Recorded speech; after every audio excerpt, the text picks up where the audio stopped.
রাজধানীর আদাবর থানায় ক্রিকেটার ও সাবেক এমপি সাকিব আল হাসানের নামে গার্মেন্টস কর্মী রুবেলকে হত্যার নির্দেশদাতা হিসেবে একটি মামলা করা হয়েছে।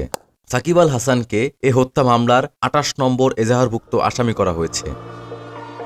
বৃহস্পতিবার ২২ আগস্ট গার্মেন্টস কর্মী রুবেলের বাবা রফিকুল ইসলাম বাদী হয়ে মামলাটি দায়ের করেন। ডিএমপির আদাবর থানার পরিদর্শক মোহাম্মদ নজরুল ইসলাম এই তথ্য জানান।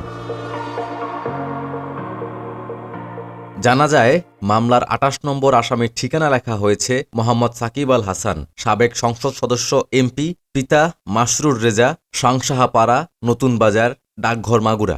এছাড়া এ মামলার বাকি আসামিরা হলেন সাবেক প্রধানমন্ত্রী শেখ হাসিনা, ওবায়দুল কাদের সহ আরও ১৫৬ জন। মামলায় অজ্ঞাত আরও ৪০০ থেকে ৫০০ জনকে আসামি করা হয়েছে। মামলার এজাহারে নিহত গার্মেন্টস কর্মী রুবেলের বাবা রফিকুল ইসলাম বলেন, গত ৫ আগস্ট রুবেল আদাবরের রিং রোডে প্রতিবাদী মিছিলে অংশ নেন। এ সময় আসামিদের প্রত্যক্ষ ও পরোক্ষ নির্দেশে প্ররোচনা, সাহায্য, সহযোগিতা ও প্রত্যক্ষ মদদে কেউ মিছিলে গুলি করে।